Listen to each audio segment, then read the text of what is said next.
Bharat test ತಂಡದಲ್ಲಿ ಆಡಲು ಎಲ್ಲ ಅರ್ಹತೆಗಳು ಇದ್ರೂ ಕೂಡ ಪದೇ ಪದೇ ನಿರ್ಲಕ್ಷ್ಯಕ್ಕೆ ಒಳಗಾಗ್ತಾ ಇರುವಂತ ಮತ್ತೊಬ್ಬ ಪ್ರತಿಭಾವಂತ ಆಟಗಾರ ಅಂದ್ರೆ ಅದು ಸರ್ಫರಾಜ್ ಖಾನ್.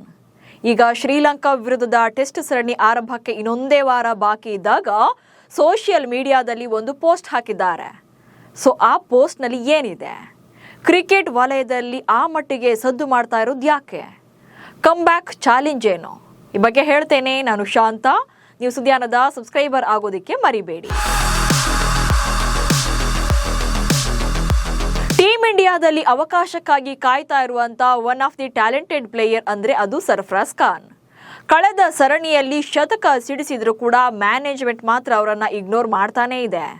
ಪ್ರಸ್ತುತ ಶ್ರೀಲಂಕಾ ವಿರುದ್ಧದ ಅಭ್ಯಾಸ ಪಂದ್ಯದಲ್ಲಿ ಆಡ್ತಾ ಇರುವಂತ ಭಾರತದ ಆಟಗಾರ ತಂಡದಲ್ಲಿ ಇದ್ರೂ ಕೂಡ ಪ್ರಮುಖ ಟೆಸ್ಟ್ ಸರಣಿಯ 15 ಸದಸ್ಯರ ಅಧಿಕೃತ ತಂಡದಿಂದ ಹೊರಗುಳಿದಿದ್ದಾರೆ.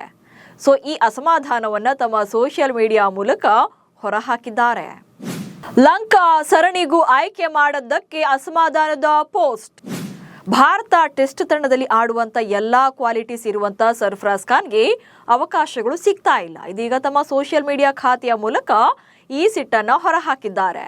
ತಮ್ಮ ಇನ್ಸ್ಟಾಗ್ರಾಮ್ ಸ್ಟೋರಿಯಲ್ಲಿ ತುಂಬಾನೇ ಎಮೋಷನಲ್ ಆದಂತ ಫೋಟೋವನ್ನ ಹಂಚಿಕೊಂಡಿರುವಂತ Sarfaraz, I may not fit in but I will fight with everything I have got. ಅಂದ್ರೆ ನಾನು ಇದಕ್ಕೆ ಸೂಕ್ತವಾಗಿಲ್ಲದೆ ಇರಬಹುದು, ಆದರೆ ಹೋರಾಟವನ್ನ ಮುಂದುವರಿಸ್ತೇನೆ ಅಂತ ಕ್ಯಾಪ್ಷನ್ ಕೊಟ್ಟಿದ್ದಾರೆ. ಇವರ ಇದೇ ಮಾತುಗಳು ಟೀಮ್ ಇಂಡಿಯಾ ಸೆಲೆಕ್ಷನ್ ವಿರುದ್ಧ ಇಂಡೈರೆಕ್ಟ್ ಆಗಿ ಬೇಸರವನ್ನ ಹೊರಹಾಕಿದ್ದಾರೆ ಎನ್ನುವಂತ ಚರ್ಚೆ ನಡೀತಾ ಇದೆ. ಅದು ಅಲ್ಲದೆ ಸರ್ಫರಾಜ್ ನಿಜಕ್ಕೂ ಕೂಡ ಅದ್ಭುತ ಆಟಗಾರ. ಶತಕ ಬಾರಿಸಿದ್ರು ತಂಡದಿಂದ ಹೊರಬಿದ್ದ ಸರ್ಫರಾಜ್ ಖಾನ್. ಆರಂಭದಲ್ಲಿ ಸರ್ಫರಾಜ್ ಖಾನ್ ಫಿಟ್ ಆಗಿಲ್ಲ, ಬಾಡಿ ವೇಟ್ ಜಾಸ್ತಿ ಇದೆ ಅಂತೆಲ್ಲ ತಂಡದಿಂದ ಹೊರಗಿಟ್ಟಿದ್ರು. ಸೊ ಇದನ್ನೇ ಚಾಲೆಂಜ್ ಆಗಿ ತಗೊಂಡಂತ ಸರ್ಫರಾಜ್ ಆನಂತರ ತೂಕ ಇಳಿಸ್ಕೊಂಡು ಫಿಟ್ ಅಂಡ್ ಫೈನ್ ಆಗಿದ್ದಾರೆ. ಸೊ ಅದೆಲ್ಲಕ್ಕಿಂತ ಮುಖ್ಯವಾಗಿ ಅವರು ಭಾರತ ಪರ ಕೊನೆಯದಾಗಿ ಆಡಿದಂತ ಪಂದ್ಯದಲ್ಲಿ ಶತಕ ಬಾರಿಸಿದ್ರು ಕೂಡ ಅನಂತರದಲ್ಲಿ ಅವರನ್ನ ತಂಡದಿಂದ ಕೈ ಬಿಡ್ತಾನೆ ಬರ್ತಿದ್ದಾರೆ. ಸರ್ಫರಾಜ್ ಖಾನ್ ಕೊನೆಯ ಬಾರಿಗೆ 2024ರಲ್ಲಿ ನ್ಯೂಜಿಲೆಂಡ್ ವಿರುದ್ಧದ ಟೆಸ್ಟ್ ಸರಣಿಯಲ್ಲಿ ಆಡಿದ್ರು.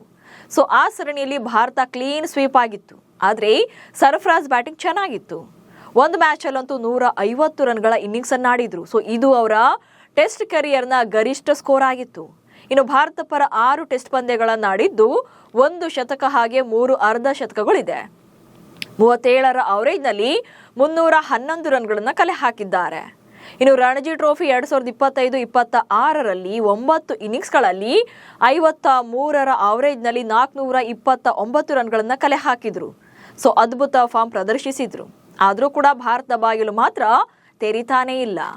ಸದ್ಯ ಟೀಮ್ ಇಂಡಿಯಾದ ಮಧ್ಯಮ ಕ್ರಮಾಂಕದಲ್ಲಿ ಹಿರಿಯ ಆಟಗಾರರೇ ಇರೋದ್ರಿಂದ ಸರ್ಫರಾಜ್ಗೆ ಸ್ಥಾನ ಪಡೆಯೋದು ಕೂಡ ಕಷ್ಟವಾಗ್ತಿದೆ. ಹೀಗಾಗಿ ತಮ್ಮ ಫಾರ್ಮ್ ಅನ್ನ ಸಾಬೀತುಪಡಿಸೋಕೆ ಆಗಸ್ಟ್ 23ರಿಂದ ಸೆಪ್ಟೆಂಬರ್ 10ರವರೆಗೆ ನಡೆಯಲಿರುವಂತ ದುಲೀಪ್ ಟ್ರೋಫಿ 2026ರ ಟೂರ್ನಲ್ಲಿ ಅಬ್ಬರಿಸಬೇಕು.